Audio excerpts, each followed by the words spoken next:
Boa tarde a todos, 1 hora, sexta-feira, começando pontualmente o nosso encontro.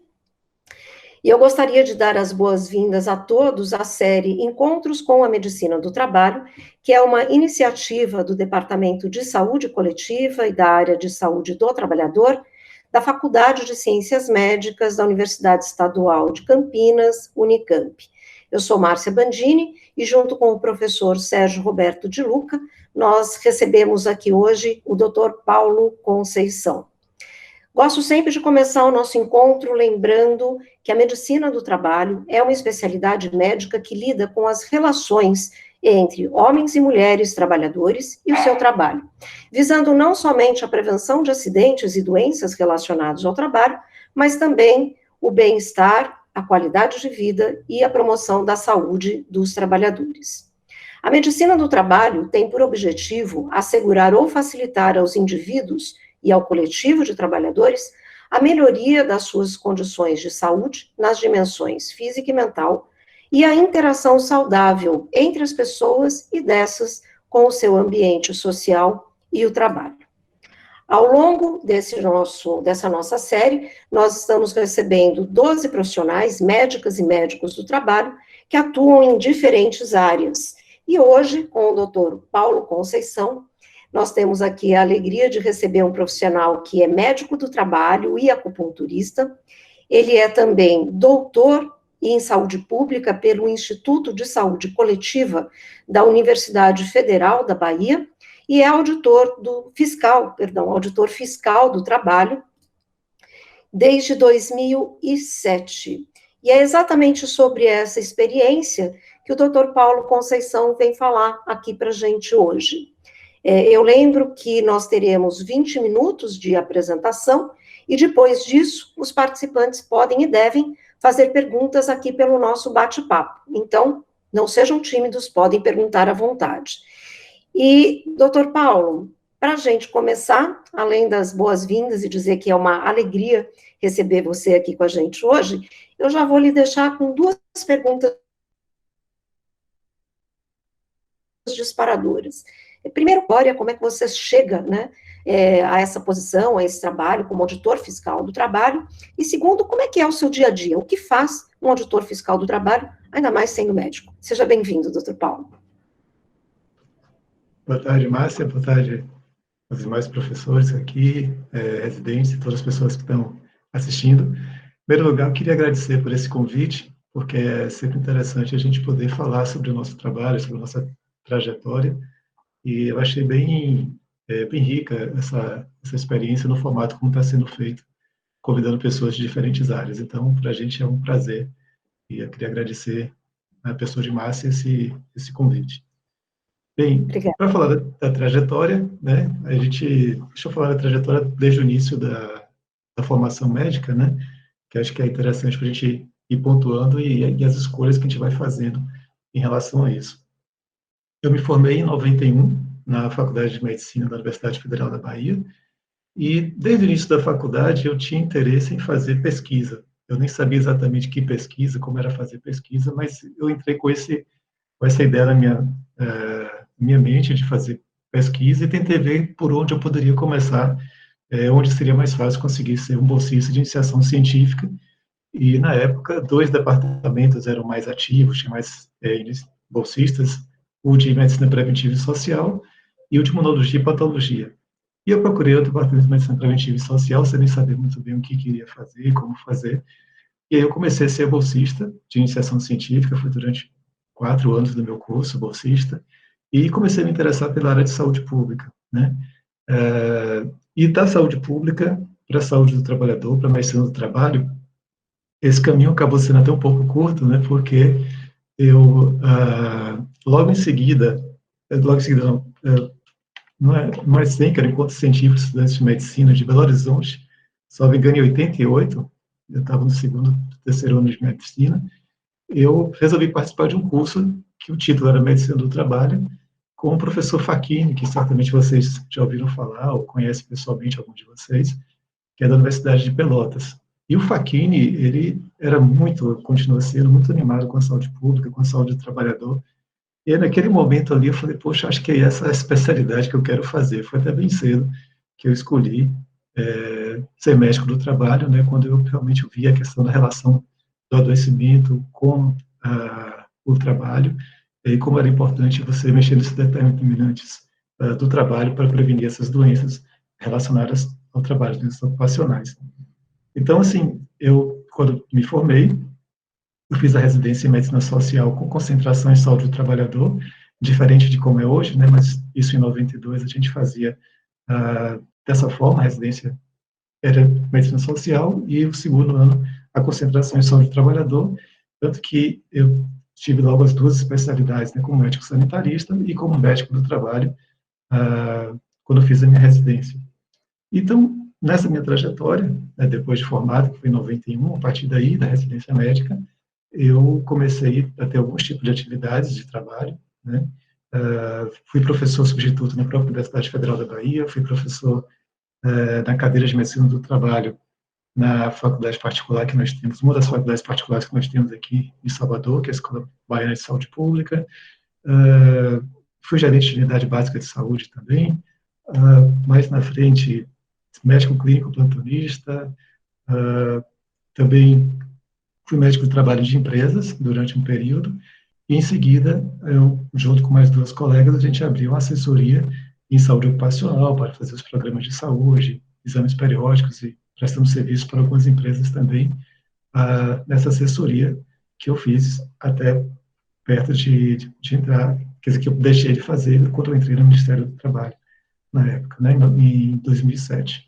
Então, essas atividades de trabalho, né, que a gente via fazendo, mas de onde é que surgiu? Sim, além disso, lembrando aqui que Andréa Silveira, né, que falou sobre o trabalho dela como assessora sindical, eu também fui assessor sindical do Sindicato dos Químicos Petroquímicos aqui da Bahia, durante um período. Então, eu consegui passar por algumas áreas dessas da área de formação. Mas antes de chegar ao auditor fiscal, eu, como eu falei, era médico clínico, concursado da Secretaria de Saúde do Estado da Bahia, e eu tive a oportunidade de, durante 4 anos, estou nessa atividade, mas depois eu recebi o convite para fazer parte do CESAT, né? O CESAT é o Centro Estadual de Saúde do Trabalhador, que a doutora Letícia comentou com vocês, como é que era o trabalho do CESAT, foi uma das pessoas que me antecederam aqui nesse programa, e eu fui do CESAT, eu fui da unidade de estudos e projetos, eu fui coordenador durante um grande período lá no CESAT, e eu saí do CESAT, pedi demissão do Estado quando eu assumi, então, para ser médico, ser auditor fiscal do trabalho, na época, Ministério do Trabalho. Então, assim, por que auditor fiscal, né? E por que esse tempo longo? Na verdade, quando nós fizemos a residência, eu já tinha interesse em ser auditor fiscal, mas não estava tendo muitos concursos naquele período. Eu cheguei a fazer concurso em 98, vários anos depois, mas não fui aprovado.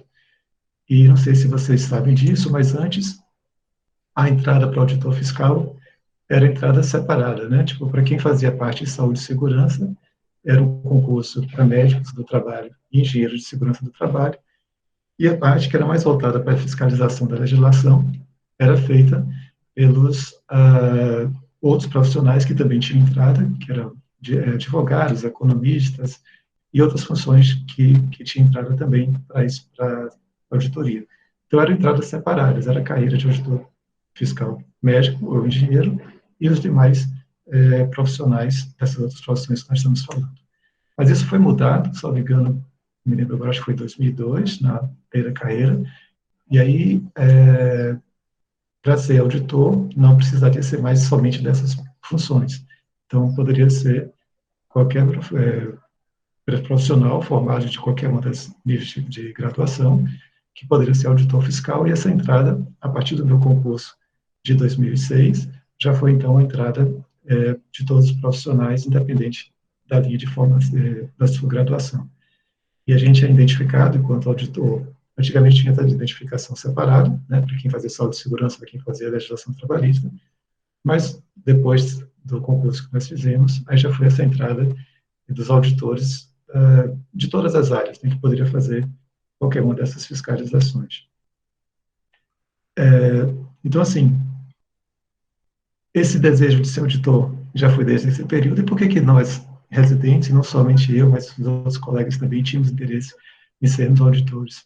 Porque nós gostávamos exatamente dessa função, dessa possibilidade de fiscalização e intervenção no local do trabalho, baseado na legislação específica, né, que nós vamos comentar um pouquinho sobre ela com vocês, só para ter uma ideia de o que a gente faz hoje no nosso dia a dia. Então, assim, eu entrei em 2007, na época a minha vaga foi para Sergipe, para Aracaju, onde eu fiquei até 2011, e a partir de 2011 eu consegui a transferência para Salvador, que é a cidade minha de origem. Na verdade, eu sou do interior da Bahia, cidade chamada Vitória da Conquista, mas já morava em Salvador há muitos anos.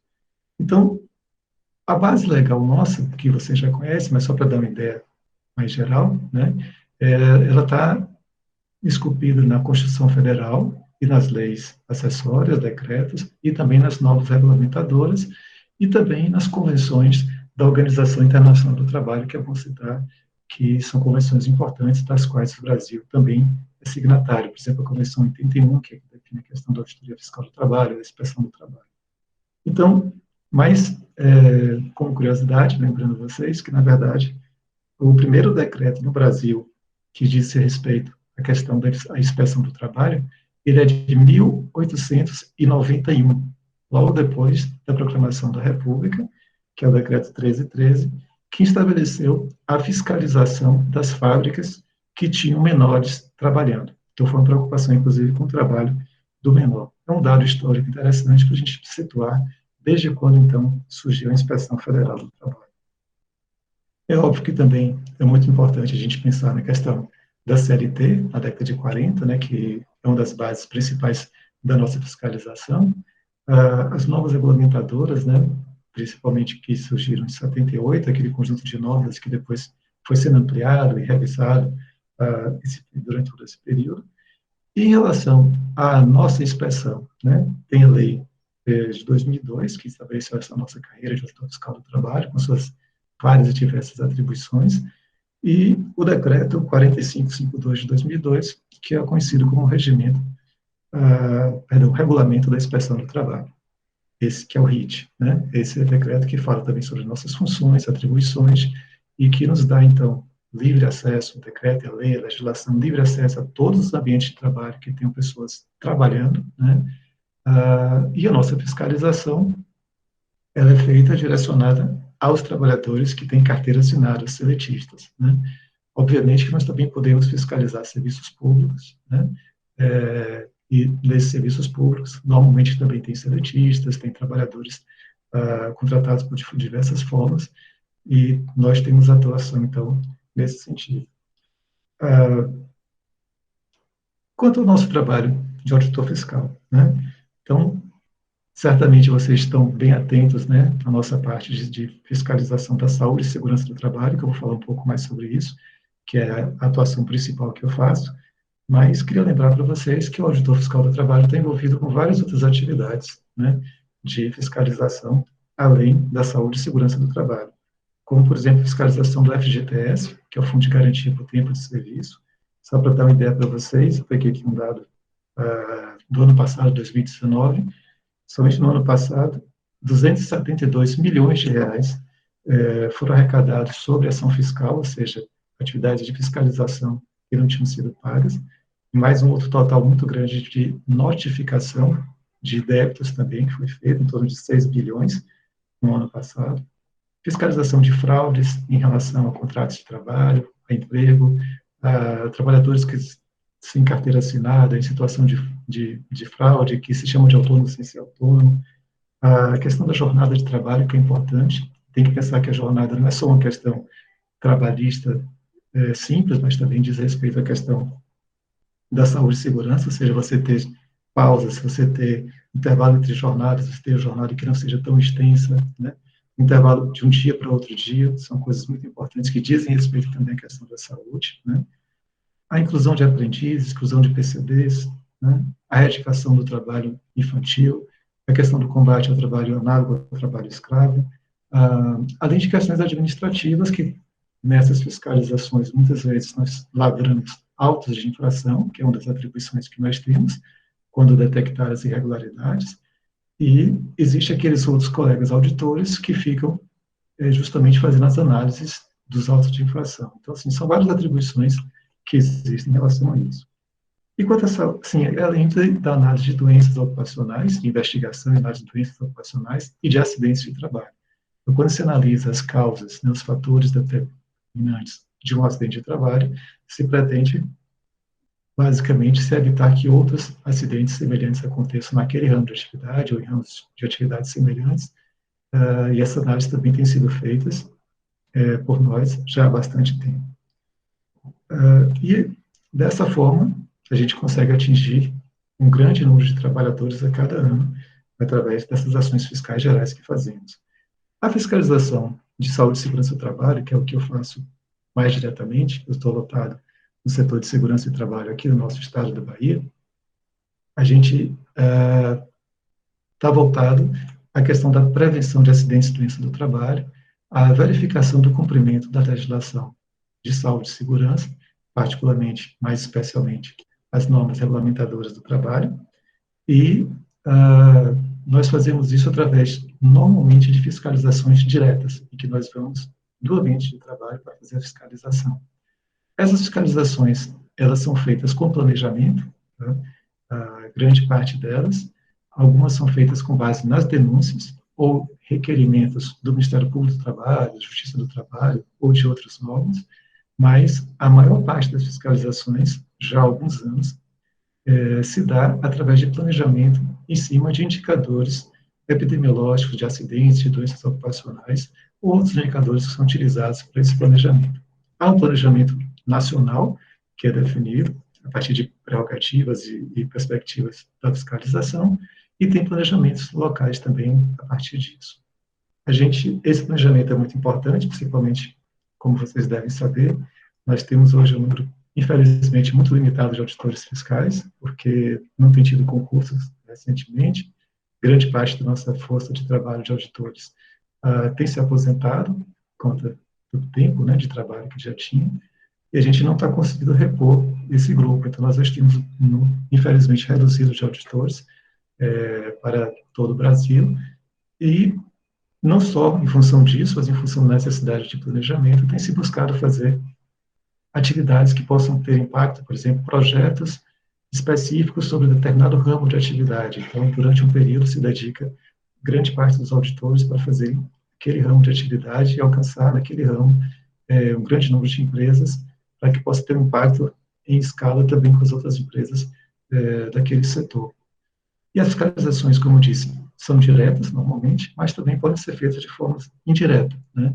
Como, por exemplo, agora na pandemia, é só um exemplo, que isso também é feito em outras situações, durante um pequeno período ficou definido que a gente não iria fazer fiscalizações presenciais, enquanto se fazia adaptações em relação a essa questão da pandemia, mas a gente teve a preocupação de fazer fiscalizações indiretas, mesmo na área de saúde e segurança, para verificação do cumprimento das normas, não só gerais, mas mais particularmente em relação à questão da prevenção da Covid, né?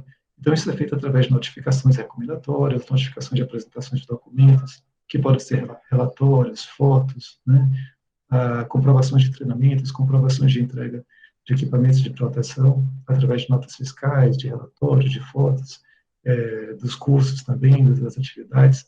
Então, assim, mesmo de forma indireta, a gente consegue ter uma visão, claro que não é a mesma visão de quando a gente consegue ir ao local de trabalho, mas isso pode ser feito não só agora na pandemia, mas às vezes também através de projetos estaduais, em que você procura alcançar um grande número de estabelecimentos de determinado ramo de atividade, e se programa etapas indiretas de fiscalização, com etapas subsequentes diretas naqueles estabelecimentos que não cumpriram as regras, ou que houve dúvida em relação ao cumprimento, ou que o cumprimento não foi satisfatório em relação àquilo que nós pretendíamos estar fazendo. Então, isso basicamente é como nós fazemos esse trabalho.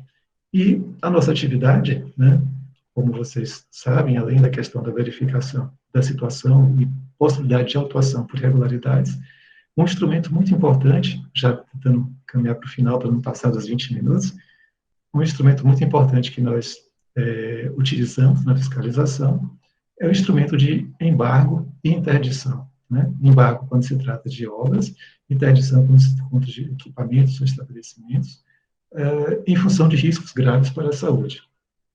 Isso é muito importante, como uma atribuição da Auditoria Fiscal do Trabalho, da Inspeção do Trabalho, porque é uma medida, claro, é uma medida radical, é uma medida ampla, e que tem seu efeito imediato do ponto de vista de prevenção de situações de que pode ter um acidente grave a qualquer momento, ou situações não só de acidentes, mas situações também de adoecimentos muito graves, né? Como já aconteceu, por exemplo, alguns casos de interdição que foram feitos pela Inspeção do Trabalho em setores específicos, como, por exemplo, os frigoríficos, né? Onde se tinha uma situação de adoecimento muito grande por doenças osteoarticulares, ou até mesmo, como já fizemos uma vez, uma interdição de uma empresa que trabalhava com determinado cancerígeno sem condições alguma de proteção e prevenção dos trabalhadores. Então, a gente precisou fazer isso, mesmo que não fosse um evento que aconteceria logo em seguida, mas aquelas condições estavam muito graves de exposição. Então, além da legislação específica que a gente pode aplicar, é a autuação, né, que é um instrumento importante, o instrumento de embargo e interdição também são instrumentos que nós sempre utilizamos, quando necessário, quando constatado risco grave iminente, como forma de proteção dos trabalhadores e trabalhadoras das empresas. Então, assim, para esse primeiro momento, eu fiz aqui, pensei em algumas coisas que estaria falando com vocês, né? E a gente, então, fica agora à disposição aí para as perguntas e as questões que vocês queiram colocar para a gente. Paulo, super obrigada. Primeiro que a tua fala é absolutamente inspiradora, né? De como é que você vai construindo a sua carreira, sempre pensando em contribuir para a melhoria das condições de trabalho dos trabalhadores, e que eu acho que é o objetivo maior daquilo que a gente faz, né? E obrigada também pela consciência de tempo e por ter levantado tantas bolas, que vamos ver se a gente vai dar conta, né? Mas eu já estou aqui com 4 perguntas, eu vou fazer 2, deixo você responder, depois faço mais 2. Incentivo, nós estamos com 14 participantes, incentivo o pessoal a mandar perguntas aqui pelo bate-papo. De fundo é a minha cachorrinha participando, de vez em quando ela faz uma participação especial. E as perguntas, para a gente começar, são as seguintes, tá? Como o do Rodolfo, o Rodolfo fez 2 perguntas, eu vou fazer uma agora, depois eu faço a outra na próxima rodada. Pergunta o seguinte, olha, como auditor fiscal do trabalho, o senhor já se sentiu ameaçado do ponto de vista de segurança pessoal? Então, como é que é essa questão da proteção do auditor, né? E o William, que é R2 daqui da Unicamp, ele pergunta quais são os ramos de atividade econômica que mais frequentemente são autuados. Depois a gente volta para mais uma rodada. Ok. Bem, Rodolfo, as situações de ameaças, né, ao auditor fiscal, infelizmente, elas acontecem, né, não dá para a gente...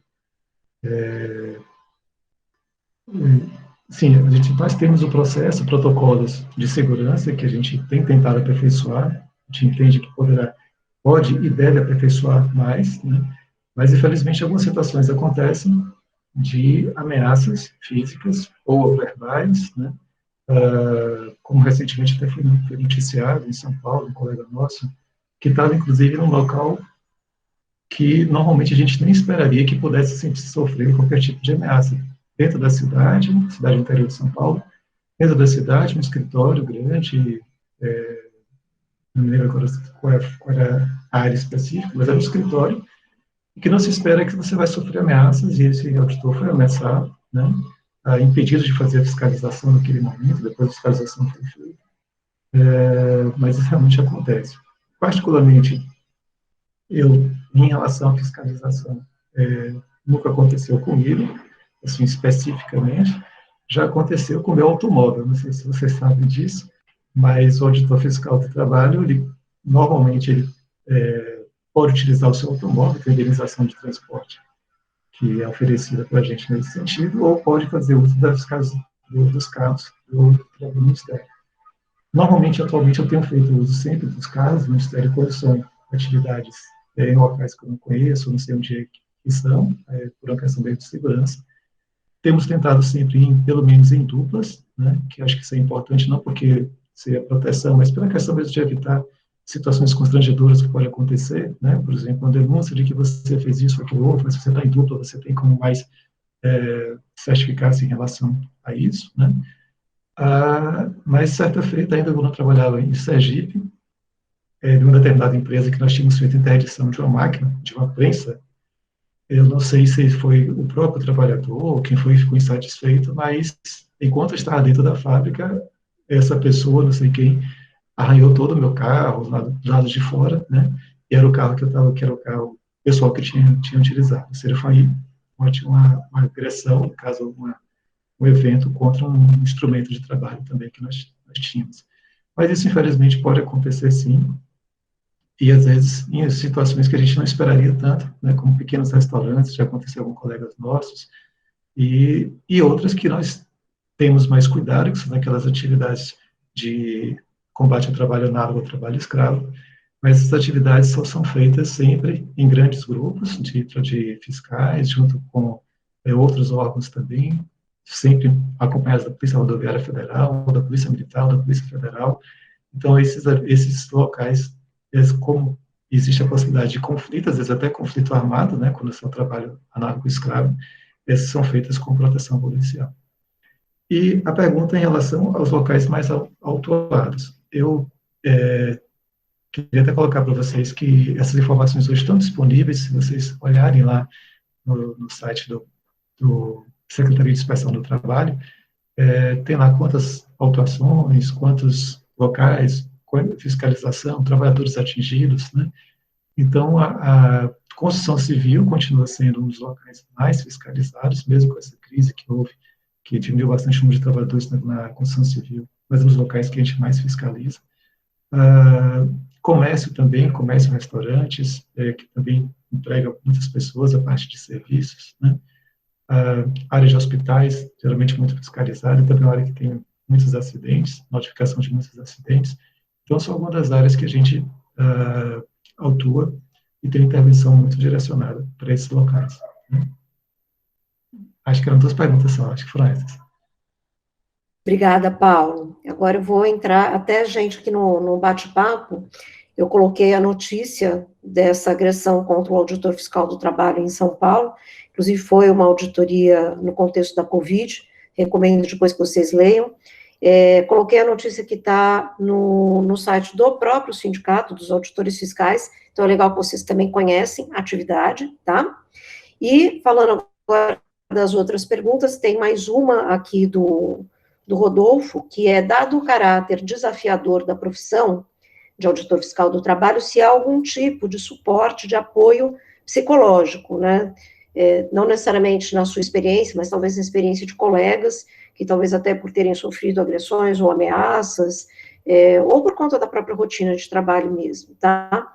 E a Lívia, que é nossa R1, ela faz uma pergunta bastante provocadora, eu gosto porque, assim, as perguntas aqui são livres, tá? E que pergunta o seguinte, o que mudou com a extinção do Ministério do Trabalho?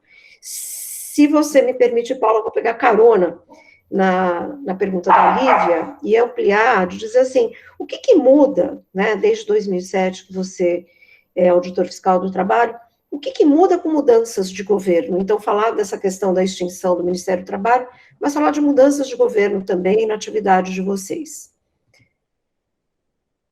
Ok. Rodolfo, assim, eu não tenho notícia de ter um suporte específico psicológico para a gente, mas em precisando, a gente teria que fazer isso dentro das mesmas estruturas que já existem, né, tipo das perícias, para quando acontecem situações nesse sentido. Mas não tem, que eu saiba, não existe um grupo assim, específico para essa situação, não, né? Em relação à extinção do Ministério do Trabalho, talvez assim vocês devem ter percebido que na minha fala inicial, de vez em quando, eu, né, falei Ministério do Trabalho, porque temos essa referência, nós, obviamente, mais do que talvez os outros mais, mas a referência quanto um local, né, que se dava a regulamentação da expressão do trabalho, A inspeção do trabalho, como eu disse, está definida até na Constituição Federal, no artigo 21, é um dos incisos, que define que a inspeção federal é feita pela União, né, e organizada através, né, da Auditoria Fiscal do Trabalho e tal, e isso depois também nas leis implementadas. A extinção do Ministério do Trabalho, além de outras situações, ela foi muito simbólica, né? É como se tivesse a intenção de se apagar as marcas relacionadas ao trabalho e aos trabalhadores, né? Não só o Ministério do Trabalho, mas a questão da carteira digital, por exemplo, aquela carteira azul, aquela CTPS azulzinha, sempre foi uma marca, né, das pessoas apresentarem relacionado ao trabalho, Claro que a gente tem que modernizar, a carteira digital não deixa de ser uma modernização, mas é emblemático como se tenta tirar de linha tudo aquilo que se relaciona com o trabalho, com trabalhadores, né? Então, eu até vi aqui, rapidamente, algumas das apresentações anteriores, que foi comentado que, na verdade, estão sob ameaça não só a fiscalização do trabalho, mas a justiça do trabalho também, o próprio Ministério Público do Trabalho, a questão dos cortes orçamentários, tá? Então é uma situação complexa. Do ponto de vista da organização estadual, nós continuamos com as superintendências estaduais, regionais do trabalho, e gerências em alguns municípios, mas do ponto de vista da extinção do Ministério, nós passamos a fazer parte do Ministério da Economia, e nós éramos uma Secretaria de Inspeção do Trabalho, que era ligada diretamente ao Ministro do Trabalho, e passamos a ser uma subsecretaria dentro do Ministério da Economia, que não tem a tradição alguma em relação à questão da fiscalização e da inspeção. Então, realmente, houve perdas em termos de importância, em termos de acesso, em termos de posicionamento dessa área dentro da escala governamental. Em relação às mudanças de governo, até então, eu não tenho tantos anos assim no Ministério, mas até então, elas não vinham tendo interferência. A nossa função é importante, daí que é importante nós chamarmos a atenção para que aquelas carreiras típicas de Estado, aquelas carreiras do Estado, elas têm que ser valorizadas, elas não podem ser dependentes do governo atual, não podem ser dependentes de políticas atuais, eles têm que ser carreira realmente de Estado. A estabilidade ela é importante também, né? Vocês devem ter discutido em algum momento, ou vão discutir em algum momento, a questão da reforma administrativa, em que se tirar a estabilidade dos servidores. Mas por que é importante ter estabilidade? Para que, efetivamente, na fiscalização, a gente possa autuar com liberdade, né? Porque está fazendo papel, inclusive é um papel não só de Paulo, que está fazendo fiscalização, mas é um papel da inspeção federal que está sendo feita a partir do trabalho de um auditor fiscal. Então, realmente, essas mudanças atuais, elas têm sido mais sentidas, porque tem sido feito o que se chama de modernização da legislação. A questão da reforma trabalhista, por exemplo, também foi muito complicada, do ponto de vista da proteção dos trabalhadores, do ponto de vista da regulamentação no local de trabalho, a questão dos sindicatos também que perderam força. Então, a gente tem visto um momento bastante crítico em relação à proteção dos trabalhadores e trabalhadoras, em função de toda uma conjuntura que vem acontecendo aí desde 2016. Paulo, obrigada. Queria até destacar a questão da estabilidade, que, já que a gente está falando nesse momento, inclusive, quando eu falo destacar, não é para você, né? É destacar aqui para o pessoal que está participando, porque a gente está vivendo um momento de falar agora da reforma administrativa. E essa questão da estabilidade, ela às vezes é colocada de uma maneira muito deturpada. Então, acho que o teu depoimento, inclusive, sofrendo agressões não diretamente, mas indiretamente através do veículo, por exemplo, né, dão conta da importância de realmente existir uma carreira de Estado em que haja proteção e haja um planejamento de Estado, não necessariamente de governo, para que a gente possa ter realmente ambientes mais seguros e mais justos, né, de atuação. A Lorena, que é aqui da Unicamp também, é R1, faz uma pergunta. Antes de fazer a pergunta da Lorena, eu vou fazer só aqui um aviso para quem estiver fora da Unicamp.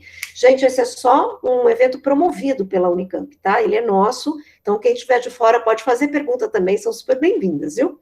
Mas a Lorena, muito ciente aí das discussões que nós tivemos anteriormente com a vigilância em saúde do trabalhador, né?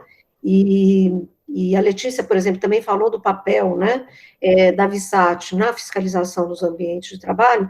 Então, se você puder falar também um pouquinho sobre isso, como é que é a relação do auditor fiscal do trabalho com os profissionais que estão no SUS, em especial na vigilância de saúde do trabalhador, seja na inspeção mesmo de locais de trabalho, ou mesmo no reconhecimento de doenças e notificação, né? Quando a gente fala de doença ou acidente de trabalho, a gente fala muito na perspectiva do Ministério do Trabalho, ou da atual secretaria, na emissão de CAT, por exemplo. Você citou a carteira de trabalho, que é um mecanismo de segurança para os trabalhadores, mas a VISAT também tem uma outra perspectiva. Então, como é que fica essa relação? É só uma pergunta mesmo? Só, né? É uma pergunta só, mas eu estendo, né, porque eu começo a falar junto, peço até desculpas. Tranquilo. Lorena e Márcia, né? A fiscalização do trabalho, que é feita pelos auditores fiscais, né?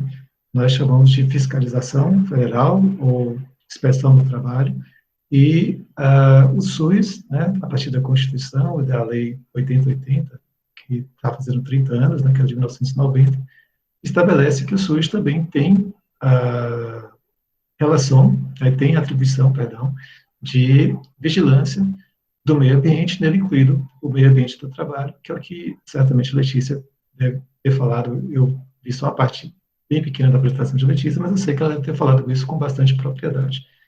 Então, são atividades que, na prática, ambas incluem a ida ao ambiente de trabalho, a verificação das condições, a verificação do que ali existe, mas tem algumas particularidades, algumas diferenças do ponto de vista de aplicabilidade da legislação, e do ponto de vista de autuação, por exemplo, né?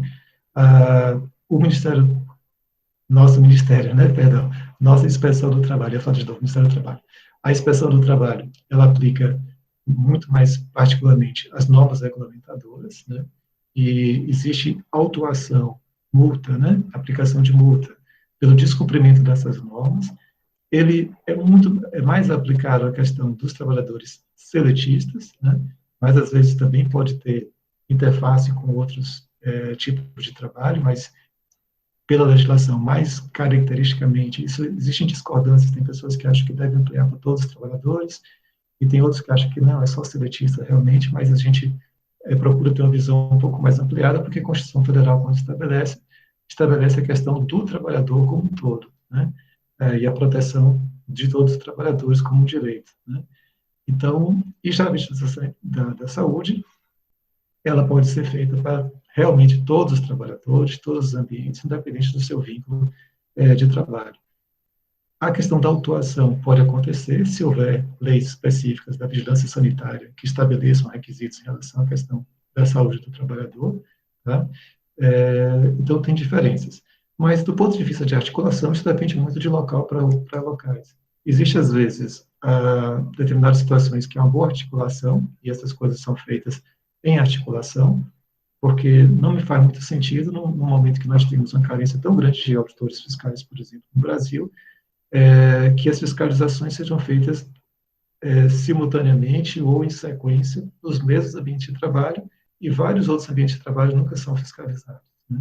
Então, acho que isso deve ser feito com uma determinada inteligência dessa fiscalização, dessa vigilância na programação, mas que, infelizmente, muitas vezes essas conversas não fluem bem, né? Tipo assim, embora deveria ser uma coisa planejada em conjunto, mas, infelizmente, muitas vezes não acontece, por vários motivos, né? Claro que a articulação institucional depende de pessoas também, né? Não só da instituição, mas depende de pessoas, e, às vezes, quando existe melhor interlocução, a gente consegue fazer algumas atividades em conjunto.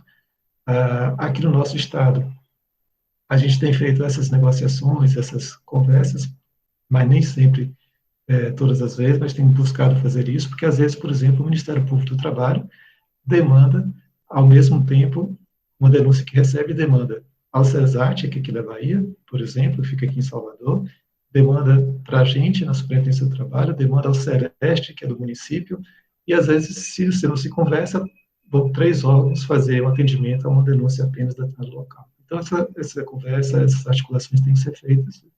E, além disso, a questão dos dados, como o Márcio chamou a atenção, o CESAT aqui na Bahia, ele tem tido um grande protagonismo, né, na questão de regulamentação, de publicação de normas, por exemplo, em relação à Covid, assim, foi um dos primeiros órgãos, talvez o primeiro a publicar sobre a questão da vigilância do ambiente de trabalho, a questão da relação com o trabalho, e também em relação aos dados, né, o CESAT tem feito aqui investigações, não sei se vocês sabem disso, mas anteontem, no sistema aqui do SINAM, já tinha, não sei se a Letícia falou isso, já tinham 1.600 casos que eles estabeleceram nexo da Covid com o trabalho, né? E quando você vê que, na verdade, muitas das empresas têm negado, né, a emissão da CAT, o reconhecimento, mas o trabalho de vigilância do CESAT, junto com o SEREST, tem feito esse tipo de investigação e chegado a esse registro dentro do SINAM da Covid ocupacional. Então, é um trabalho que não se pode negar, né? E se não por outros motivos, pelo motivo da necessidade mesmo de articulação, eu acho que sempre deveria ter. Mas confesso que, infelizmente, muitas vezes não se consegue fazer por vários problemas de atritos e diferenças de condução das instituições. Obrigada, Paula. A gente conhece a experiência da Bahia, é uma experiência que é uma referência para todos nós. Tanto que nesse encontro, a gente convidou a Letícia, né, para compartilhar. E é uma pena que essa articulação ela não seja um pouco mais organizada institucionalmente, mais planejada, porque tem potencial mesmo, né? Eu estou com mais 2 perguntas e aí agora eu vou encerrar, embora eu gostaria de fazer muitas outras, né? Mas vamos para essas 2 aqui. Porque eu acho que, sim, você falou de interface, tem Ministério Público do Trabalho também, que vira e mexe, tem interface com vocês, tem o momento que a gente está vivendo de mudanças das NRs, as discussões de como que o modelo tripartite está sendo valorizado ou ameaçado, assim, tem muita coisa que a gente podia falar aqui. Mas a Lívia tem mais uma pergunta aqui sobre o futuro. O futuro é ótimo, assim, a gente pega a bolinha de cristal, né? Como é que o senhor vê o futuro dessa área de atuação com a diminuição dos profissionais atuantes? O que acaba sobrecarregando os restantes, né? Existe o que sobrecarrega, se há diminuição da autonomia, se diminui a força de atuação dos auditores fiscais do trabalho. Quase que eu falei físico, tem muito trabalho físico também, né? E o professor Sérgio, ele pergunta da relação com os médicos do trabalho das empresas fiscalizadas. Quando entra um engenheiro fiscalizando, acho que é um pouco diferente, mas quando tem um médico entrando e fiscalizando, como é que é a relação com o médico do trabalho da empresa fiscalizada? Então, são essas 2 perguntas para a gente encerrar a nossa rodada aqui. Ok. Primeiro, chamar a atenção, então, que desde o meu concurso, né, desde a lei, acho que de 2002, que quando nós entramos na inspeção do trabalho com o auditor fiscal do trabalho. É claro que a nossa formação prévia, acho que é bom deixar claro para vocês, é importante, né? O conhecimento que você tem em relação à sua formação, especialização, mas a gente trabalha como auditor fiscal independente da área, né? Tanto que outros colegas de outras áreas, né, podem e fazem fiscalização em saúde e segurança do trabalho, mesmo que a pessoa tenha a formação em medicina, não significa que ele não pode fiscalizar FGTS ou fraude em relação ao trabalho. Então, essa especialização que existia antes, não existe mais essa diferenciação em relação a isso. Temos sido hoje muito poucos médicos que são auditores fiscais, né? Isso tem acontecido porque antes entrava especificamente dessa área e agora os médicos concorrem com todos os demais, né, profissionais, então são poucos que têm conseguido entrar, então somos poucos médicos nessa área.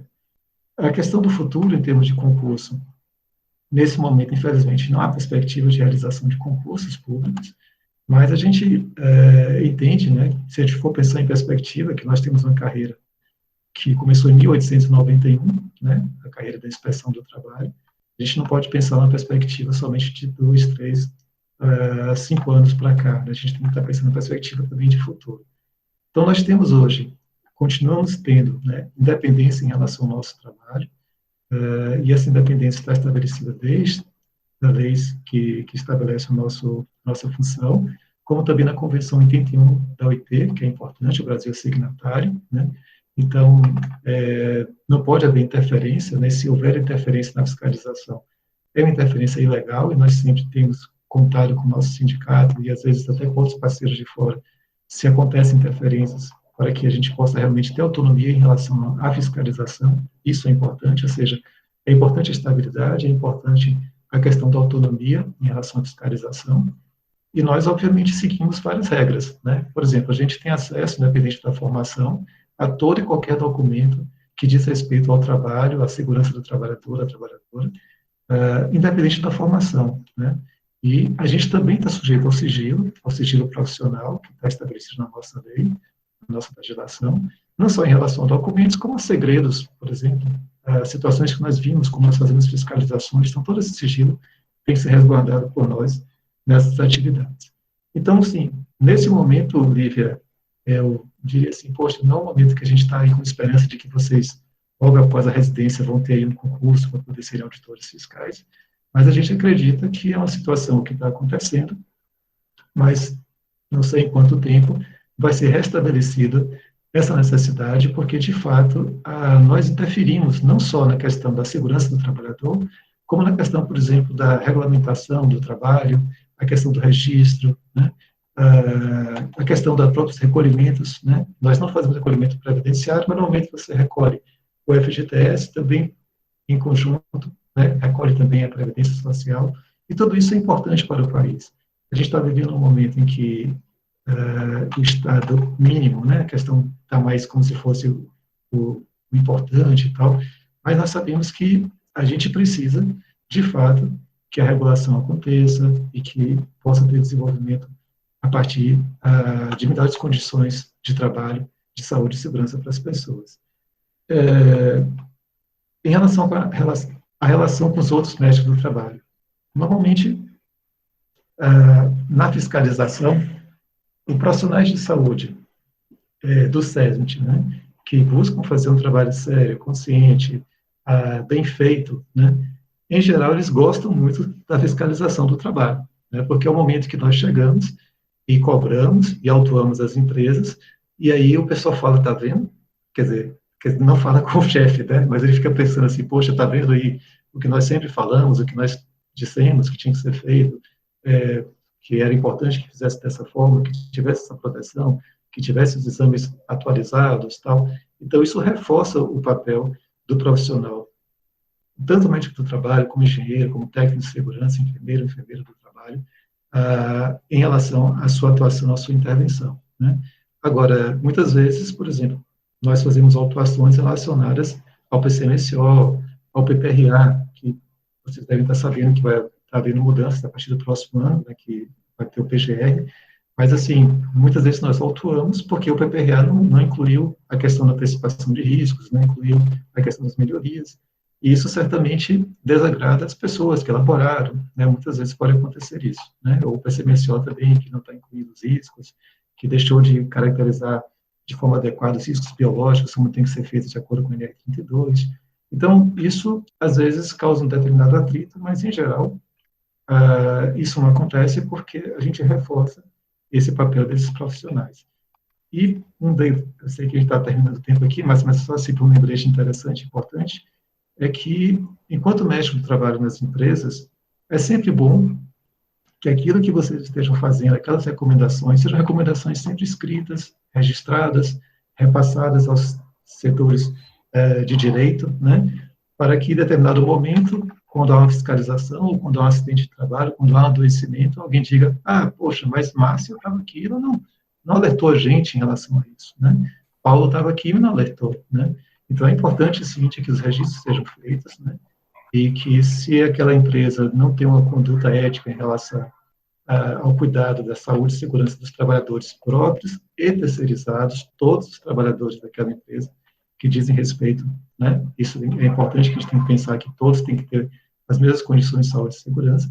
Então, há de se pensar que talvez não seja um bom local para se trabalhar se essa empresa não tem uma política de saúde e segurança voltada à proteção dos trabalhadores e trabalhadoras. Mas é isso. Paulo, super obrigada. Eu vou te passar a palavra mais uma vez para a sua mensagem final, mas enquanto você respira e toma uma água, eu queria destacar aqui 3 pontos para reflexão aqui dos nossos residentes, né? Primeiro que eu acho que você traz uma perspectiva de carreira que muitas vezes na residência a gente passa batido, né? Que eu falo.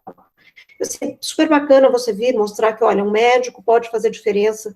O meu conhecimento, por mais que a carreira não seja de médico, mas de auditor fiscal do trabalho, quanto que o seu conhecimento, a sua experiência como médico, pode, de fato, qualificar a tua fiscalização, né? Então, abrir aí a janela para a gente pensar que é uma possibilidade de carreira.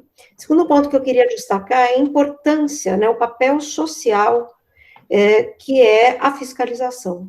Né? Nós temos, você passou assim rapidamente pela restrição de tempo, né? Mas a gente falou, você falou aí de trabalho análogo à escravidão, a questão da terceirização, que muitas vezes não é considerada, mas faz parte da gestão de saúde e de segurança, e que o auditor fiscal, ele levanta muitas vezes essa importância quando, às vezes, o empregador não dá conta disso, ou não dá importância. Então, assim, a importância realmente do papel social de vocês na proteção e na promoção da saúde dos trabalhadores, também da segurança, mas destacando aqui a saúde, que é o nosso foco, né? E eu vou falar por experiência própria, né, o que você trouxe aí, de como que o auditor fiscal do trabalho pode ser um parceiro, pode ser um aliado do médico do trabalho da empresa. Eu já fui médica do trabalho, também dentro de empresas, trabalhando em SESMIT ou na gestão geral, e a experiência que eu tenho é muito positiva nessa relação com o auditor fiscal, porque, de fato, às vezes precisa de alguém que vem de fora e vem com essa autoridade para reforçar coisas que a gente fica meses, às vezes anos, né, discutindo o que precisa ser feito. Então, eu acho que você trouxe isso de uma maneira super positiva, sou muito grata. Com isso, vou passar de volta, né, se você quiser deixar uma mensagem final aqui para a gente, lembrando que esse evento é gravado e que a gente vai divulgar nos próximos dias aí no link da FCM da Unicamp, tá? Mas se você quiser utilizar aí 2 minutinhos de palavra final, aí eu faço o encerramento com o convite para a semana que vem, para a qual você está convidado também. Ok, Márcia. Então, mais uma vez, agradecer, né, e dizer que fico feliz pela participação das pessoas e saber também que outros podem ver depois. Eu olhei rapidamente o chat aqui, algumas pessoas agradecendo, e para a gente realmente é um prazer, né, poder estar falando disso, rememorando aqui a questão do tempo da residência também, né, essa questão dessa vinculação desde cedo que a gente tem em relação à questão da possibilidade de conseguir fazer modificações em relação ao mundo do trabalho.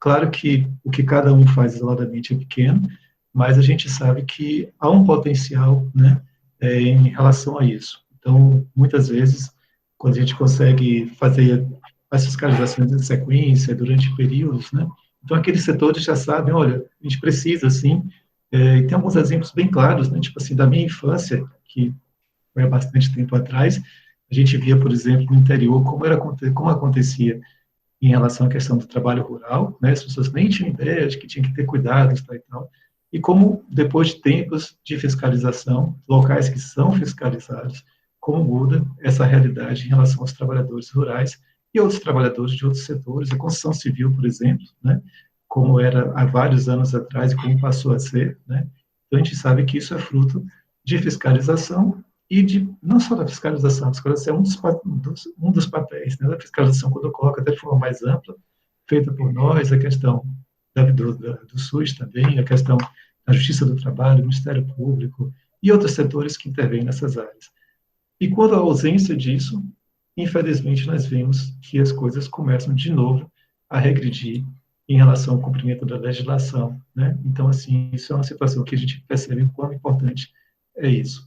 E a terceirização, que eu tinha começado a comentar sobre isso, só no finalzinho, mais um minutinho, eu acho que é interessante porque quando houve, há alguns 3 anos atrás, a questão da ampliação da terceirização para até a atividade fim das empresas, né, ficou na imprensa parecendo que foi autorizada a terceirização irrestrita. Não foi autorizada a terceirização irrestrita, tem restrições. as restrições de saúde e segurança têm que ser cumpridas, a empresa que vai terceirizar, de que forma vai terceirizar, e, inclusive, a responsabilidade das empresas em relação aos terceirizados, ela é cobrada, mesmo que esse terceirizador, esse contratante, seja o Estado, né?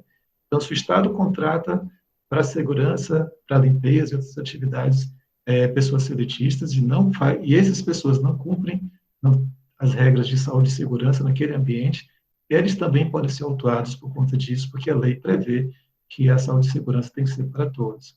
Então, como mensagem final, eu diria isso, né, de que a gente realmente tem que ter esse ânimo, esse ímpeto, né, de realmente tentar interferir na realidade dos trabalhadores e trabalhadoras, aonde quer que a gente esteja inserido, seja sindicato, seja com médico do trabalho, ou até mesmo que não seja nessa área, mas o seu conhecimento que você teve, mesmo atendendo na emergência, né, de saber perguntar lá aquela primeira pergunta, né, do tempo, né, qual é a sua profissão, o que você faz, o que você fazia, né, o fazia é importante, por exemplo, em relação ao câncer, pode ser 40 anos depois, pode surgir um câncer, você tem que saber o histórico ocupacional daquela indivíduo, né, então esses conhecimentos são muito importantes e fazem conseguir mudar a realidade desses trabalhadores e trabalhadoras. É isso. Mais uma vez, agradecer, dizer que foi um prazer esse momento com vocês. Nossa, a alegria foi toda nossa. A Unicamp está sempre de portas, mentes, corações abertos para você, tá? Queria fazer aqui uma correção de uma falha minha no decorrer, mas eu estava tão entretida com as suas palavras que eu não me dei conta de que o chefe do Departamento de Saúde Coletiva, o professor Edson Bueno, se juntou a nós também. Então, Edson, muito obrigada por prestigiar o encontro, e o Paulo é uma pessoa muito especial que está vindo aqui hoje. E queria agradecer também ao suporte que o Rodolfo, nosso R1, tem dado a essa série, e ao Oscar, do audiovisual, né, que não deixa uma peteca cair, tá? Então, você está convidado para assistir os encontros que precederam esse, venha nas próximas sextas-feiras, e aproveito, então, já encerrando, com uma dor no coração, mas preparando aí para o final de semana e para a próxima semana, pedir para o Rodolfo fazer o anúncio aí do nosso próximo encontro, né? Mais uma vez, muito obrigada, Paulo. E na semana que vem, falando desses diversos atores, né, que estão envolvidos com a defesa da saúde dos trabalhadores, com a saúde e segurança no trabalho, a gente vai receber o doutor Elver Andrade Moronti, que é do Paraná, e que atua como perito do Ministério Público do Trabalho.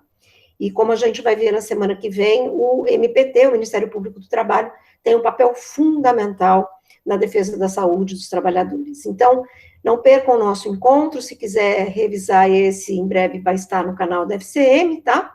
E até a semana que vem. Uma ótima semana a todos. E, Paulo, para você, um abraço muito especial. Espero poder vê-lo na Bahia muito em breve, viu? Ok. Tchau, tchau. Beijo.